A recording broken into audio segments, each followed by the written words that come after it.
Hi folks, and welcome back to Planescape Torment with the Nameless One.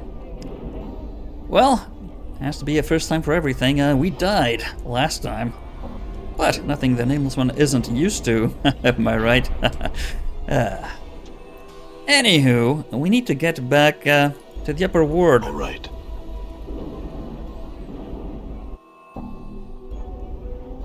Because we were having a ball at the museum right up until the point where that statue killed us. Who would have thought that a statue that is cursed beyond all recognition would be dangerous? I mean, no way of predicting that, right? Yeah, we're not too bright, are we?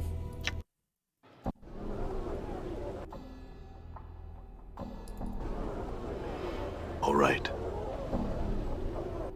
Let's go back to the Galleria. And then I think we should go to the Civic Fast Hall. Just to get a lay of the land.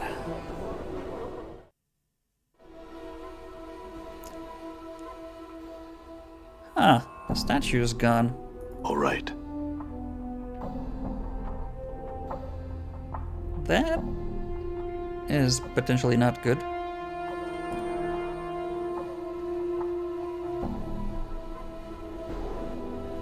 Ha! In truth, the once petrified sorcerer Gangroi Gaiden is simply gone, presumably having walked off without leaving so much as a note of apology. Interesting.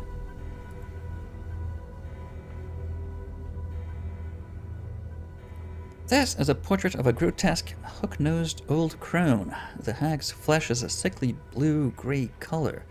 Her eyes glow red like the embers of a dying fire. Her chin, long and sharp, juts forward in an extreme underbite. Right. Two yellowed canines protrude upwards from her lower jaw like small tusks. The smile upon her withered, purplish lips speak of a horrible secret. A placard read, Grey Hag of Oinos. As you begin to turn away from the painting, something in it draws your attention. A strange, tingling... no. Okay, just a memory? Come on, just a memory. Trying to recall the memory. You recall standing, confused in a maze of briars. The hideous crone from the painting is before you, cackling wildly. You grit your teeth in frustration, wondering why she's laughing at you. My poor dear lovely man thinks, she croons, why, that was your first wish. She points a single bony clawed finger at your forehead. Your temples begin to throb painfully and you can remember nothing more. Oh, the wish story was us. That confirms it then.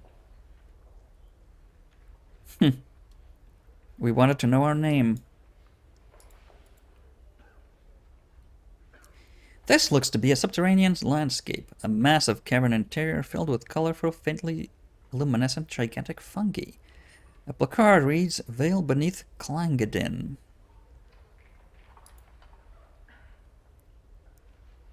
Are we Puzzlewell? Maybe we're Puzzlewell. Maybe we're in the maze.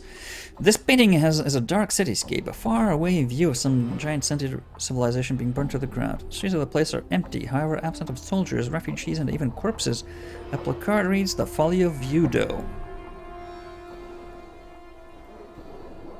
Yudo et Arate. What is that? The hundreds of chips of translucent green glass which make up the stained glass window don't appear to be held together by anything. Well, it has to be something, even if it's magic, but rather remain free-floating and mysteriously suspended within the iron frame's boundaries.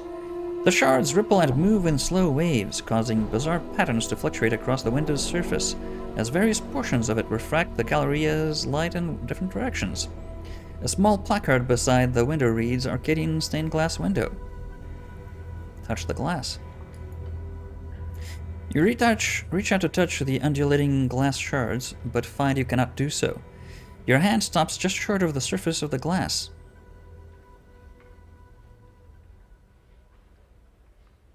We're not gonna punch it. The painting shows an enormous granite keep, a hideous thing, long and low, covered in leering gargoyles, suspended in what looks to be the night sky. A cloud of crimson and violet vapors whirls in the background along the right side of the painting. The placard reads simply, "The Library."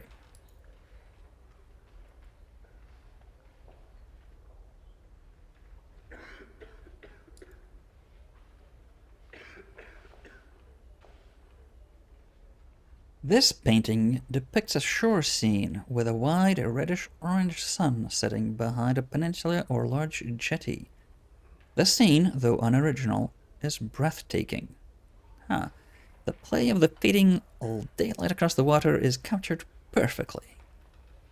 Doesn't look like it from here, but staring at the painted sun for any length of time makes your eyes ache. The placard reads, "Surface of Thalasia." So the painting hurts your eyes as if it were the sun proper. Touch it. Oddly enough, there's nothing unusual about the surface of the painting.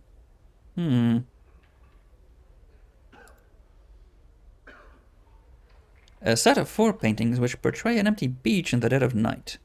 The air around the painting smells faintly of brine. It looks more like an Arctic landscape.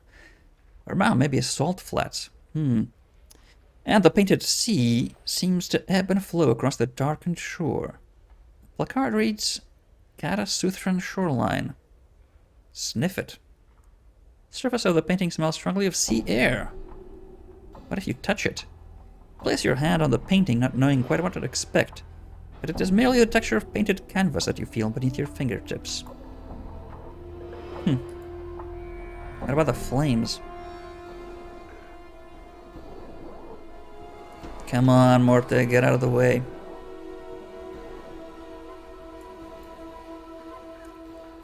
Can't believe pathfinding is this bad. Come on.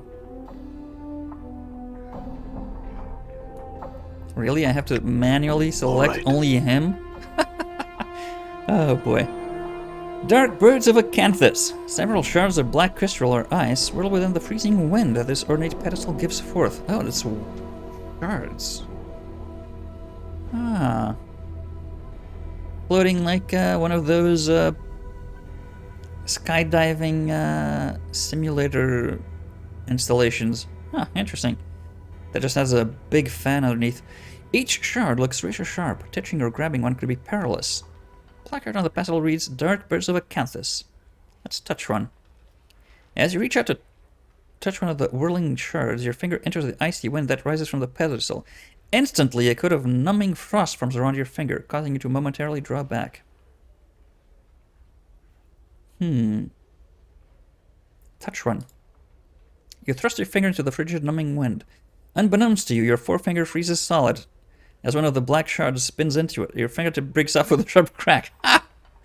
Oh my. And goes skidding across the girdle of your the icy, dark birds remain in their whirling orbit as you wait for your fingertip to go back. Yeah, let's hope no one saw that. That's a bit, oh well. It'll grow back. All right. I'm gone. Definitely an interesting Galleria, but dangerous. You need some sort of warning. Alright, let's go to the Civic Fest Hall and see if there's anything of interest we haven't yet explored around here. Definitely a lot of interesting characters.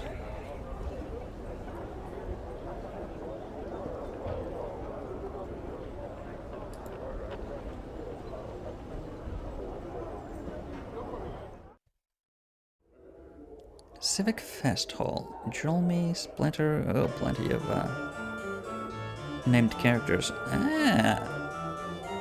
And I always forget what the name of the instrument is. One of the precursors to pianos. Frequently used in compositions by Handel or of that time. I'm gone. Splinter, Jolmy. The starring man's golden skin sparkles slightly, almost as if it were metallic. Whether it's his actual flesh or merely painted on, you cannot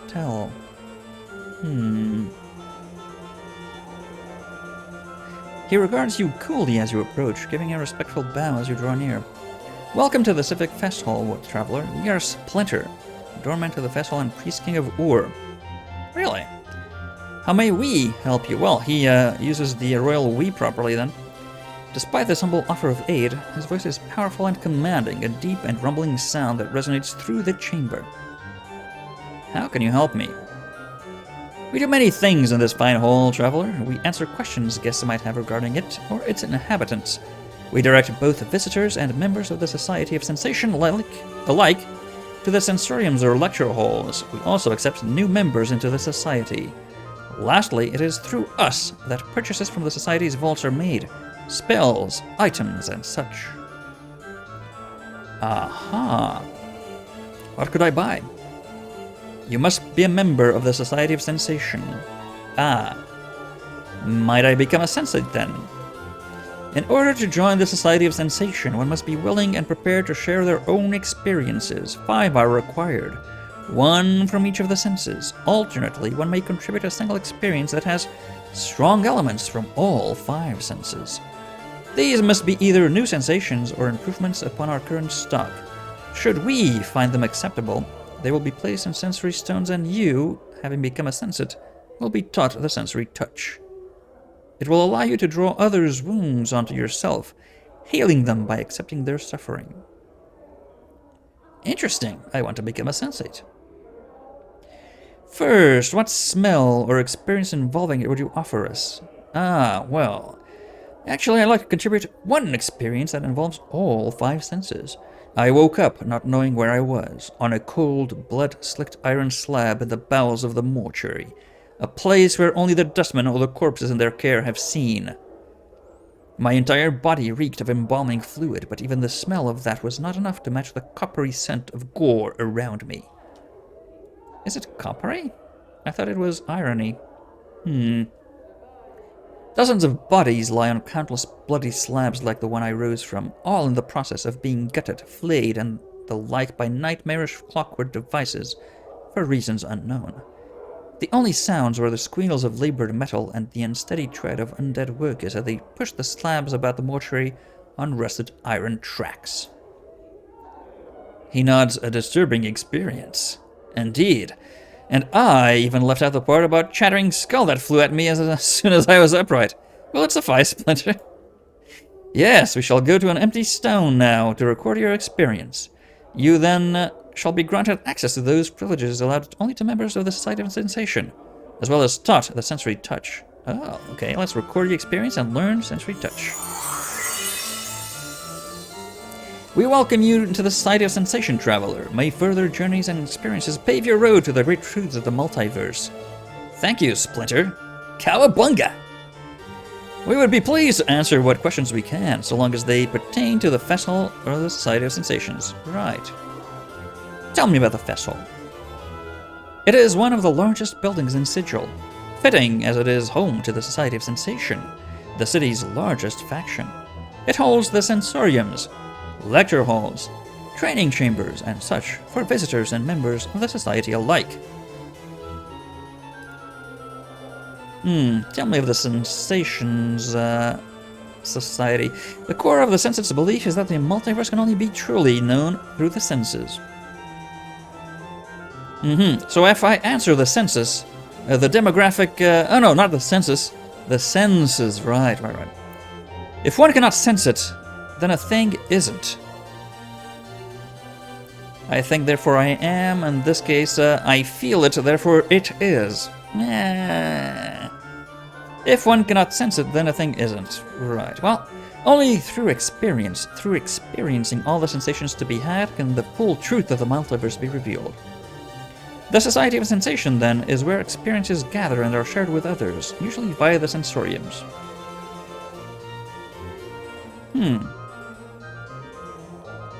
I have more questions, and Splinter says we would be pleased to answer that. What questions we can, so long as they pertain, right, to the festival, blah, blah, blah. Is there anyone who might know Ravel Puzzlewell? Splinter closes his eyes and thinks, briefly. We would recommend That you speak to a wizard by the name of Quell about Revel. Right, as long as it rhymes. Quell is always somewhere in the fest hall, most often the private sensorium. Show me the private sensorium then. I'm gone. Let's see. Where is Quell? Hopefully he didn't vanish. Only sensates. Oh, what is this? The sickly green stone is securely fastened to the pedestal it rests upon. The inscription beneath it reads, "The Messenger. Begin the sensation." Oh, they're delivered through orbs. As you touch the stone, its green exterior sharpens, clashing, its brightness becoming more than you can bear, so much so you close your eyes to shut it out. Submerge into the experience. As you close your eyes, you feel the skin along your arms become numb, as if all sensation is being bled from them. Tired, so tired. You try and blink, yet the darkness remains. Your lids feel soft and sluggish, unresponsive. Yet the darkness remains. Oh, I just reread this in line. You are sitting on what feels to be a dirt floor, and around you is the smell of coppery blood and herbs. Again with the coppery blood. What were these people eating? Why are you here? You came here to what? Your memory fails you, but you feel a growing panic beginning to well up within you. Get our bearings. Ah, awake now, are you? A questioning all done. The voice is an old woman's, thick and scratchy, as if it is trying to force its way past a thick layer of dust. Try as you might, you cannot open your eyes and see the woman. But you feel a shiver of fear. Something is wrong. Terribly wrong. You try to respond, but all you can manage is a ragged croak. Ugh. Ugh. Yes, very eloquent of him. You can't feel your tongue. And your eyes. What's wrong with your eyes? They can pop out. Is that not enough? Listen. Now, see me you did, spoke you did, and poorly, so the price have you paid, The crone sounds amused, then her tone drops sharply. No more of your questions. Now you will listen, and you will remember my words. For in minding me you shall live, she hisses. Not if you hear me, or another bit shall I take. Nod. Remember me, traveler, remember me to a stone, with the pretty glimmers on your festive hall. Use it like a cup, pour what you feel into it, and know this. Remember me to a man who wears a skin of scars and tattoos. Oh! Who seeks memories but has misplaced them. If smart he is, he will know the knowing of me. Tell him to find me, or if I am not to be found, tell him to come to the Glimmerstone, and we shall speak, my precious man and I. The woman pauses and then hisses again. Nod. If you will hear me, ragged thing, nod.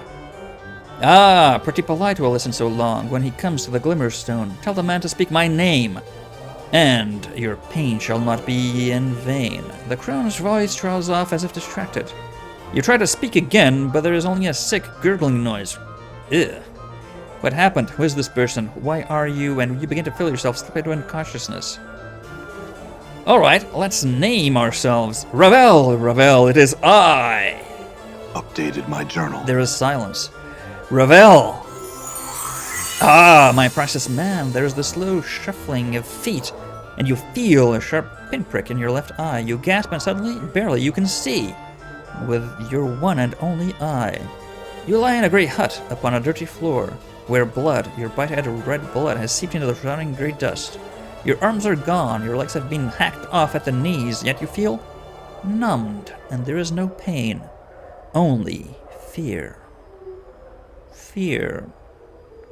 Of Ravel?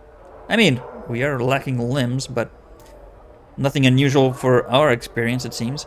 There is someone above you, someone looking down on you. Look up.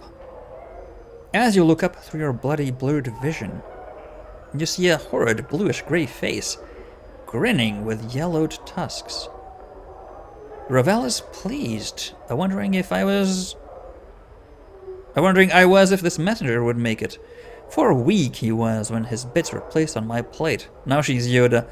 She holds up a talon in front of you, and play on the tip of its... Ah, it is an eyeball. The right one. Huh.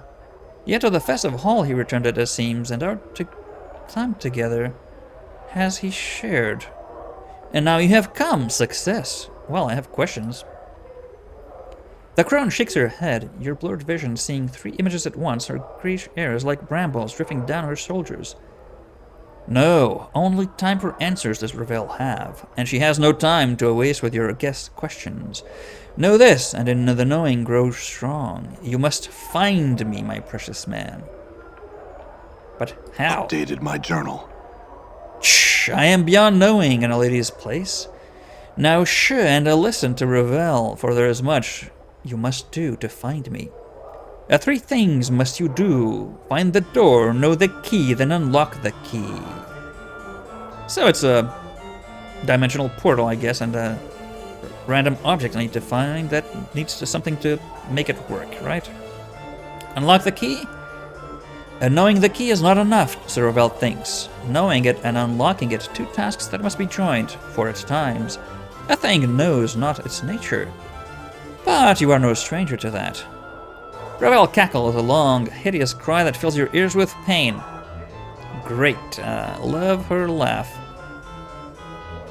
What is the key you speak of? To know of the key you speak, to no one of the knowing ones. Many there in the festive hall, many.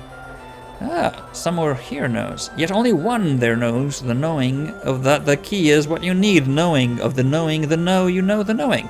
If you know the knowing, you know the knowing, and then knowing the know is very knowing of you, you know. Loosen his tongue, and many secret shall spill forth. Yeah. And the door? The door is not a finished thing, at least, when I last gazed upon it. But in the passing of time, perhaps now well wrought it is. Go to the place of forges and steel. Oh. Perhaps there you'll find the door that takes one to me. The forge, really? How is it that I'm talking to you if this is someone else's experience? Of stones and experiences in telling what Ravel do, but not the telling of how she speaks to you now. She speaks soothingly. Many are the branchings and twistings of Ravel, and many are her secrets. I need you, and I need you knowing of this. Right. Farewell, Ravel. Return, I will give what help I can. Ravel gives a final smile, a horrible Yagofag grin, blah blah blah, blackish tongue, darts from her lips and fingers, and lingers at the edge, teasing. But in the end, only the one question remains. What do you mean? Only one question I ask, and her eyes blaze like fires, the red light turning her face blood red. What can change the nature of a man? At the question, you feel a tremor pass through like thunder, and you feel yourself burn. Let it go. Your vision clears until you are standing once again before the hideously green stone, and it looks different than before, more horrid somehow. Well, yes, it was a horrible experience. Shake it off and leave. Ravel. And Quell, let's talk to Quell. This older man is chewing on something, muttering softly to himself. After a moment, there is a crack as he crunches down on the object in his mouth and swallows it. His bushy, brassy white eyebrows furrow for a moment, rise, then furrow again. Greetings. Without so much as looking at you, the man reaches into his tunic. Oh, is he, come on, not one of those. Pulls out a puce-colored ball. Oh, okay. Regards it curiously for a moment, then pops it into his mouth. I said, greetings? The man frowns and waves you away, then nods to himself thoughtfully as he savors the flavor of whatever he's put into his mouth. I've got questions. One more than just a few seconds ago now. The man smirks, bites his thumb at you, then abruptly pauses. His cheeks swell, and with a violent gag, he spits up a large black fly which begins to buzz around the chamber. Menorosian candies be damned, he cries, shaking his fist at the insect. He whirls on you. What? What do you know of Ravel Puzzlewell, Quell? He pops a small red candy into his mouth. Do you always traipse about molesting puissant mages with your ignorant prattle? babbling, blathering, chittering, chattering. The candy shoots from his mouth on chattering, flying in a high arc to land on the floor with a wet plip. He stares at it sadly. Ah, sorry about the candy, I guess. It was so tasty, too, he meows. He suddenly looks up, snarling. Sorry? As you should be. You piking dung beetle. Mage deserves respect. And bashers like you should know their proper place. Yes, kicking your arse. He begins to jump up and down. Proper place, proper place. What a child. Calm down, I only mean to ask you some questions. Should we eat it?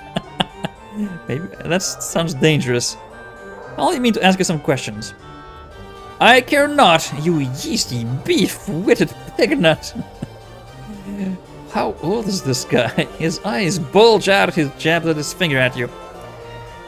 Now off with you! Off with you! And do not return without being prepared to show the proper respect and come bearing tribute. A gift! Candy, I'm guessing. He suddenly draws close and whispers from the side of his mask. Candies or chocolates would be nice. Yeah, I could have gathered.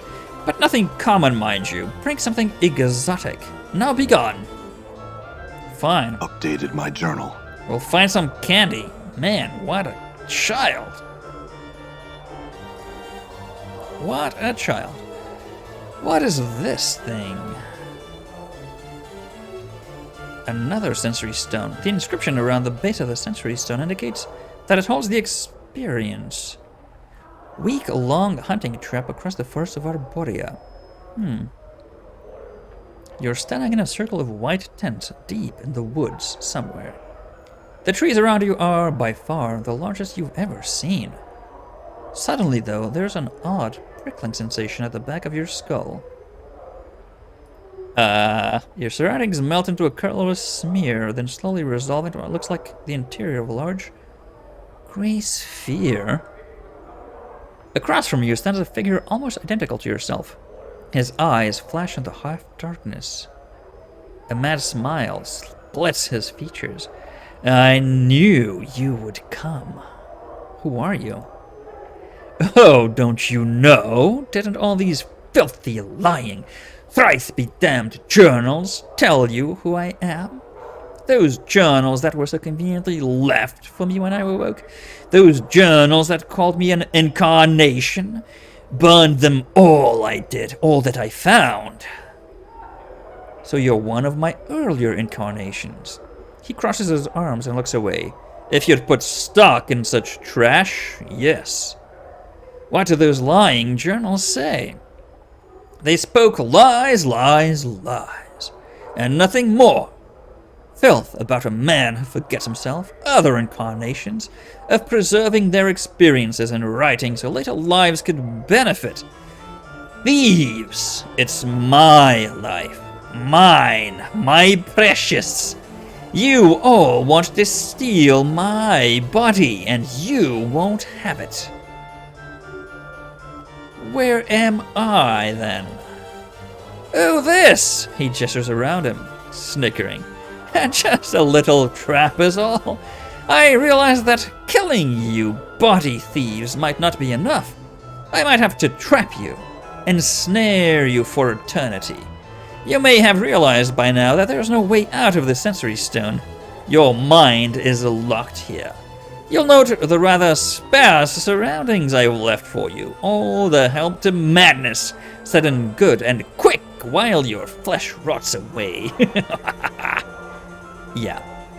Great, I went crazy. I have some questions then. Your earlier incarnation crosses his arms and looks away indignantly. Oh, no, he's pouting now. Save for a few more tufts of hair on his head, he's identical to you. Ah, so a recent incarnation, I gather. Even his arms have most of the tattoos yours do. Quite recent, then. Did you put those tattoos on? No, he looks distraught. That one incarnation, that practical one, did. I've tried to burn them off, but the skin regenerates with the tattoos still on them. I have tried to tear them off, stain them with acid. I hate them. Read the tattoos. His eyes grow wild. Stop that! Stop reading me! He tries to cover himself with his arms, turning away from you. Keep reading them. The figure's eyes grow even wilder. Stop! Stop now! I'm warning you! He turns away from the huddling covered murderous body. You see on his back the list of tattoos warnings that Morte once read to you out of the mortuary. There is, however, one line at the bottom that Morte had in a necklace. Oh! There is, however, one line at the bottom that Morte had neglected to read around. Don't trust the skull. Oh, yes. Your previous incarnation grows more and more frantic as you keep peering at him. I'm warning you for the last time. Stop! Fine. How did he make this trap? Can't tell you that. I'll never be replicated. The magic in this creation were lost, even to me. Clever it is, though, one experience hidden beneath the other, so that no flesh but my own would set it off. Huh.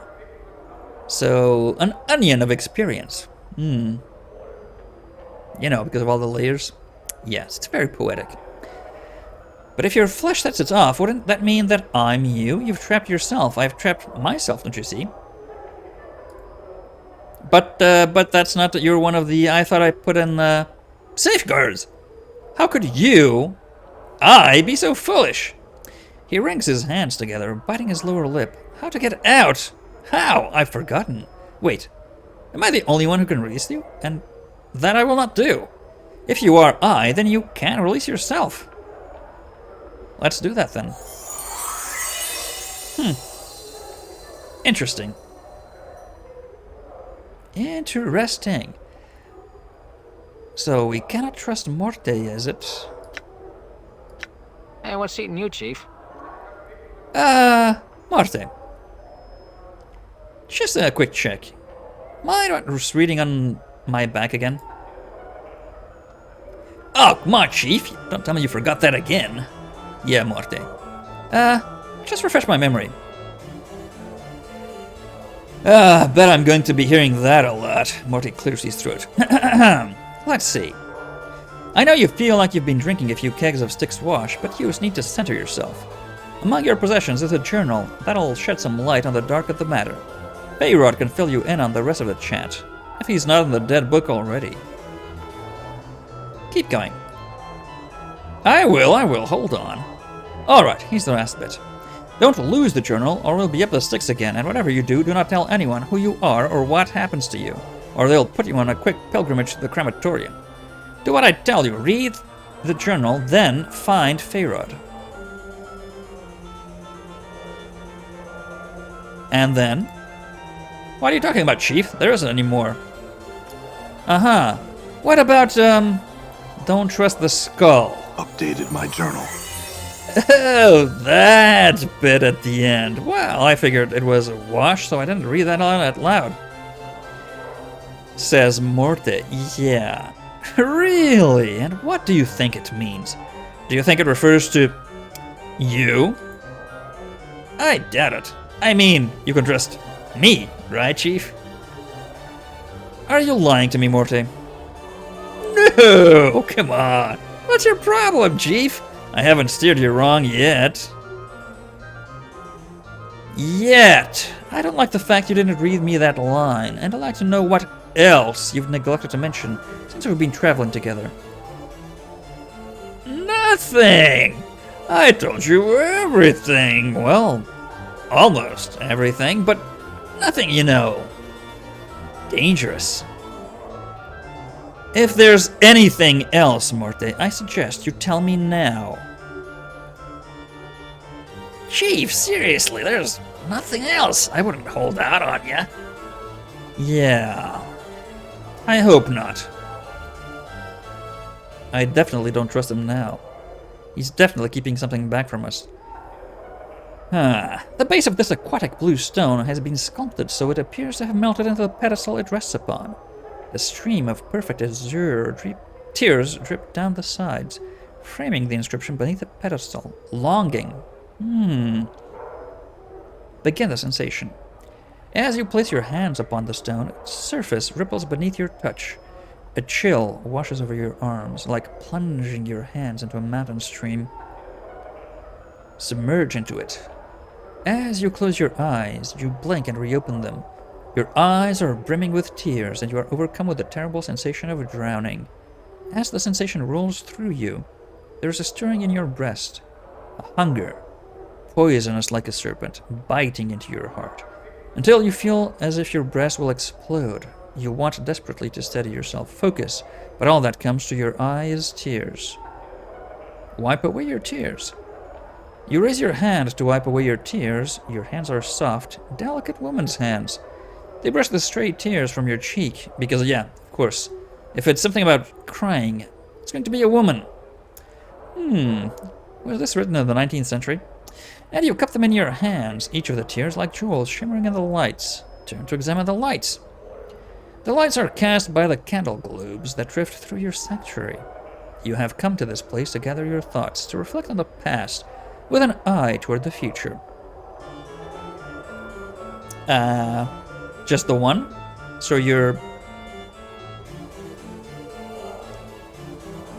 either a cyclops or you have a wandering single eye to cleanse the mind before the coming journey, yet you cannot concentrate.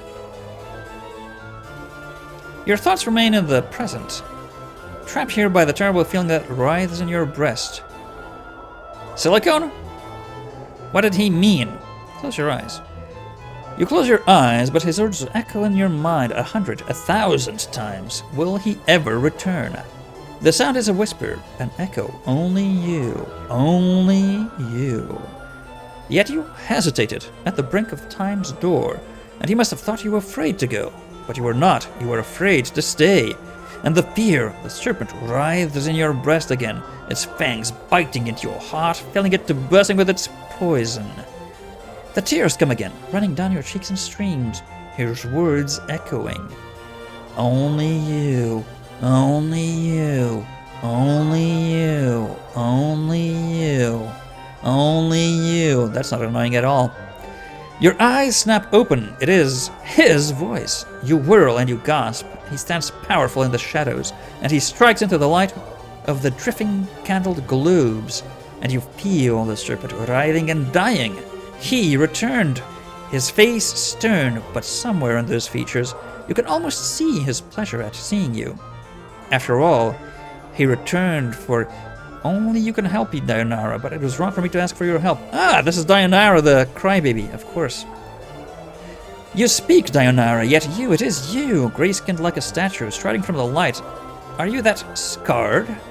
Your body looks like it has been bathed in knife blades, the wounds, the tattoos, horrible. Yet you see through Dayanara's eyes, and she sees. How can she see you in such a way? She puts a cloak over your features. She sees you in such a light, such terrible longing light, for she, how can she feel such? Ooh.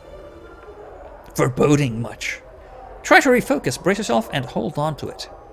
You feel your vision tearing, doubling until you are that man striding from the light. It is you, but not you. You feel yourself being torn. It is Dayanara's experience, but at the same time, it is also yours. And you, what? I asked too much of you to accompany me, Dayanara. I have no right to place you in such danger for my sake. She did come with us.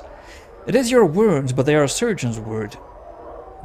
Chosen with cold skill, without a trace of emotion.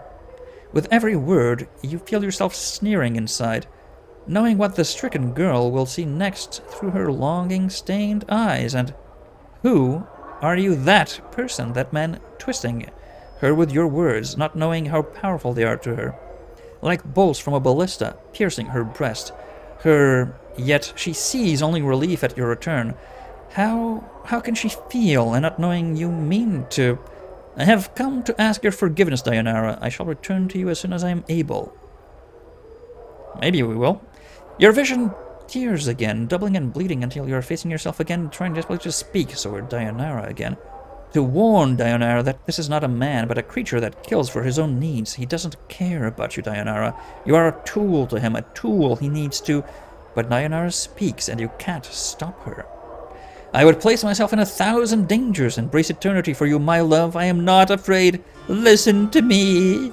I will accompany you through the plains themselves, What a drama queen. Through the plains themselves should bar the way. That is so overdramatic. You feel yourself shattering, relief and satisfaction. His satisfaction at her words. Knowing she would say them, always knowing, and her admission of love is like the slamming of a portcullis across your heart. Portcullises don't really slam across, they slam down, right? Trapped, she is yours, but you must be certain, so you drive the nail home. The way is dangerous, you will have to be strong, far stronger than you are now. Yeah, we'll gain XP points, that's how strength is gained, right? Not through character building or anything. Swimming through her mind, relief, the wave of relief, the end of longing, yet longing for him more at his words, not noticing his manipulations. All you need is to be strong, and his path shall be as one with yours. Your thoughts are like fires, for you can be strong, stronger than he knows. You know no fear, you would die for him. I can be strong, my love, I will.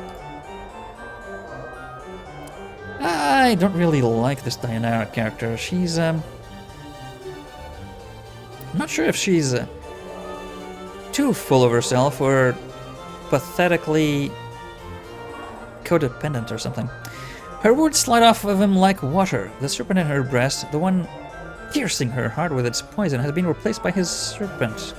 By this serpent in the flesh. She sees nothing of this, and his next words are planned. Carefully.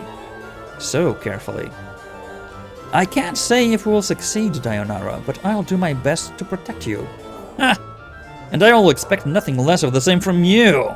Yeah. Demand, demand, demand. You may be required to make some sacrifices. Yeah, like eternal damnation, apparently. But that final terrible word, you feel yourself being torn apart. He means her harm. He means you harm, for you are her. And he means to hurt her. Yet you need her to be harmed, and you want to scream, and to deliver this line as if you were Captain Kirk. Scream at her threat that she might be in danger. Run, run, Spock, Dayanara, for his eyes unmake all things, and, of course, my love, life is sacrifice. This is I have learned.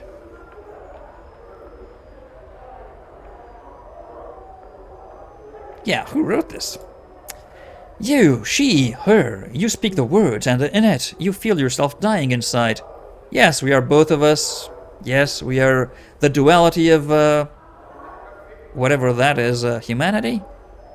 Are we human? I left a legacy in my father's keeping, my love. Ask for the 6th, the 3rd, the K, and the S. In it, I bequeath everything to you. It is not much, but with it, I left. The 6th, the 3rd, the K, and the S. We are a spectator, and you have watched a woman die, for the words are a death sentence. Yet, still, she speaks unheeding and caring. Updated my journal. You, him, a wave of irritation washes over you. You clench your teeth to prevent the irritation from crossing your features. Must she always continue to prattle, even when you do not prompt her? Must she, but... No, keep the irritation inside. Only a trace slips out. Come now, I cannot die, Dayanara. There is no need for such foolishness. Her, you, she is overcome with fear. Fear that revolts you, and the fear wells up inside her. You, as you watch him frown, and you hasten to correct him. He must know the reasons and know the wisdom behind them, so he is impressed with your planning. Speak before he turns away. I know I often act foolishly, my love, but you said yourself that you can forget things if you are badly hurt. There are things in the legacy that could help you remember should you forget yourself. Updated my journal. We have forgotten a great deal indeed. So the stone says again, you coldly regard her through your eyes, tracing your gaze along her furrowed brow, wrinkled with worry, desperation. She has acted as you expected, yet there is something in what she says. Manipulations within manipulations.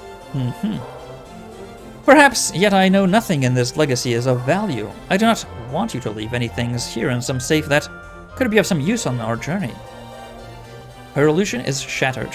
Just for a moment, you watch, silent, as the emotion falls to the ground, splintering like silvered glass. Of some use. Such a casual statement. Yet even Dayanara sees, and you hope, just for a moment, you hope that she sees him for what he is. The serpent. The serpent. Your father, my child. My child. As if Thulsa Doom puts his hand on Conan's shoulder, and then Conan chops it off. Thulsa Doom's head, that is. The serpent, the serpent. And your hope dies. Yes, if you haven't watched Conan the Barbarian, you don't know what the hell I'm talking about when referencing the serpent, the serpent. But watch it, and you'll know. And the stone says, your hope dies, as in Dayanara's eyes. The emotion is rebuilt. The slivers being drawn from the ground, the illusion rebuilt.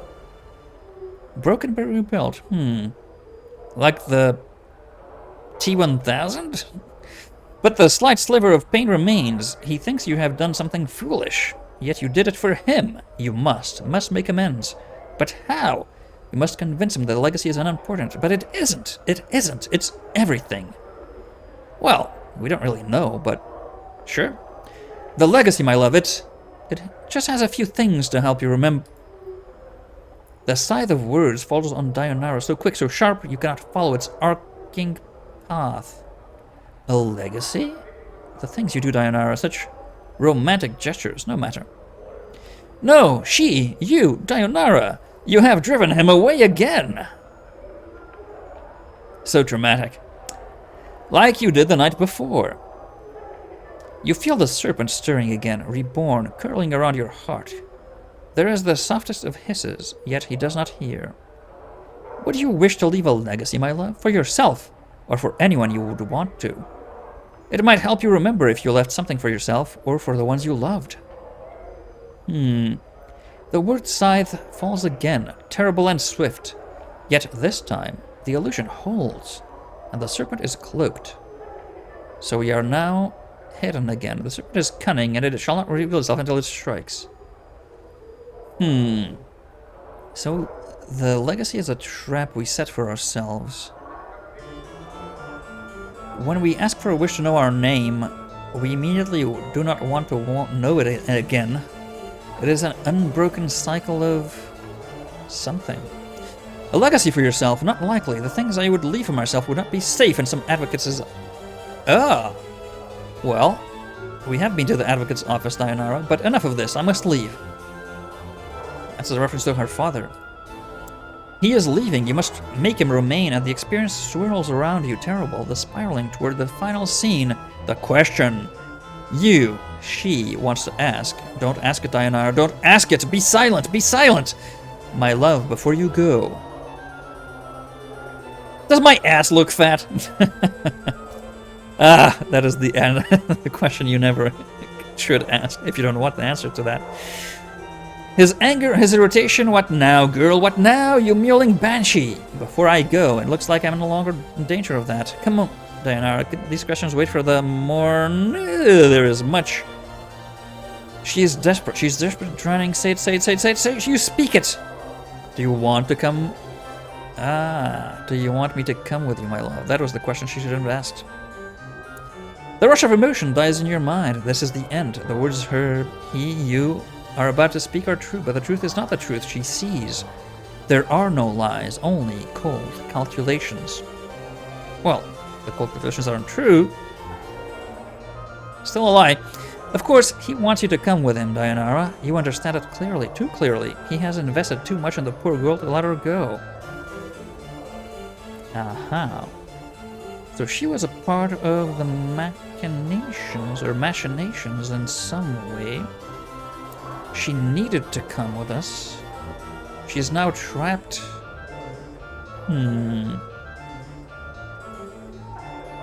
Are we puzzle well? Is this the maze? Of course, Dayanara. I would not have asked you to come with me if I did not want your company. You know how I feel about you. Even if we are not puzzle well, Are we in a maze ourselves? There is a cold silence in his mind, then a hissing of a thought, a response sharp and deadly like a dagger blade. The lie comes swiftly, unburdened by emotion. I love you, Dayanara! Yes, let's be overly dramatic ourselves. And you want to scream as you feel the lie wash over her like a radiance. But it is a shadow of truth, a serpent's kiss, and he means you harm, and she can't see. You want to call out, but she is crying with joy, even as... Cry with joy, with frustration, with joy, with despair. The emotion washes over you, like you are drowning, and you need to speak. You long to speak, but you cannot. Because we are not Dayanara. We rest our case. We scream as you tear your hands from the stone, bloody tears rushing from your eyes, running in streams on your arms, your hands to coat the stone blood, her blood, and you can't warn her, and you can't stop crying. Anna is watching you, terrified. She looks like she wants to step forward, help, but she's paralyzed. Are you all right? Yes, we just need a moment. Anna's silent, staring at you, hypnotized. Your blood drips upon the floor, each tear splattering into a crimson circle as it strikes the flagstones of the sensorium. What did you see? What did you see in that fiend stone? Longing. Quite the laconic response, that is. Anna frowns, confused, then stares daggers at the sensory stone as if she's thinking about shattering it. I'm longing to break that stone, I am, to tear it up so. No, Anna, I'll be fine. As much as you want to hurl the memory of the experience from you, you hold it fast because you know it's important to remember it. It was you in that experience. It was Dayanara's experience, but because it was you, your memories flooded you, and you could feel both sides at once.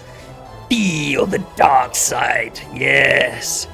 Feel the anger, let it make you stronger, yes.